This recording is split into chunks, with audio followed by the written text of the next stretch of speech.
Hi everyone. After my recent video featuring Jeremy Vine where he nearly got ran over by the van, I've been asked a few times about what he could have done better, so we're going to have a look at it. These questions really came from cycling Twitter, and from people who think Jeremy can't do any wrong. But there were a few questions saying Jeremy jumped a red light, and he categorically didn't. We can see the light here on green on the left hand side, but people were getting confused with one further up. No! And it's this one on the left that caught many people out.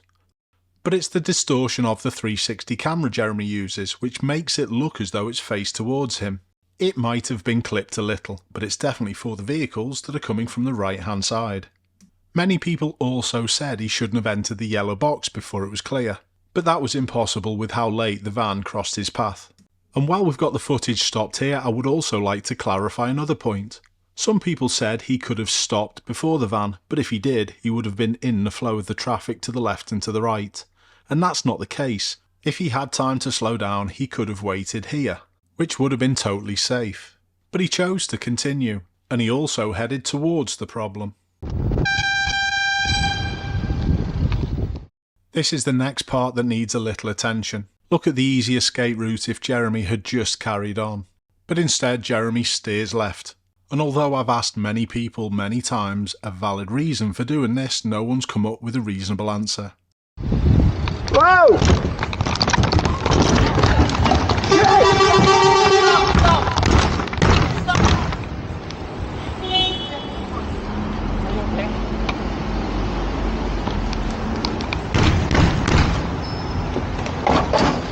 I would like to restate at this point, the driver of the van was highly inattentive and needs to do a much better job, else they're going to end up killing someone. Are you okay, sir? Just come over here. This is another clip that I featured on a recent video, links are in the description, and I've been asked to go through this as well. And again there were many who said the cyclist couldn't have done anything differently, which is worrying. The driving in this clip is atrocious, and it came with points and a fine. But honestly, cyclists need to do better than this. The traffic lights have just changed. The traffic's going to start to move away, so anyone in this same situation needs to do their utmost to try and be in a space. If you're next to someone, there's a higher risk. It's not complicated. Passing anyone as you're going through a junction is dangerous. It doesn't matter what vehicle that you're in. Just stay at the same speed, in a space, and you'll be safe. But again, I'm looking at another video where a cyclist is relying on an idiotic driver to do the correct things. This cyclist should have slowed and been here in this space. Cyclists don't realise that there's generations of drivers who are expecting to have a clear route through when they're turning left. I'm even old enough to remember vehicles that didn't have a left-hand mirror, and very few drivers ever do any further training throughout their driving lives. But there were other clues to anticipate what the taxi driver was going to do. First of all, look through the junction, look at the layout of the junction, and also look where the taxi's pointing. He's not going ahead. You could also work this out with the position of the previous taxi.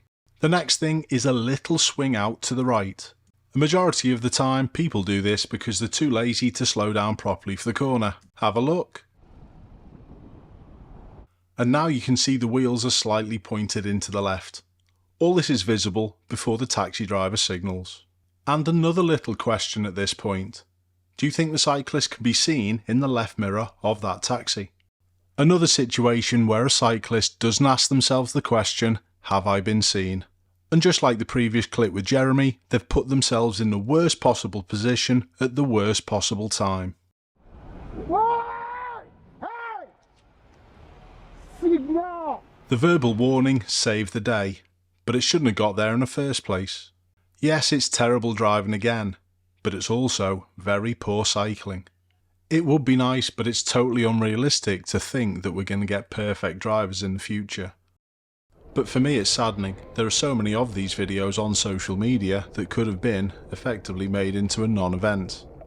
I do understand the mindset of these drivers will never learn unless we report these incidents, but it doesn't mean I agree with it.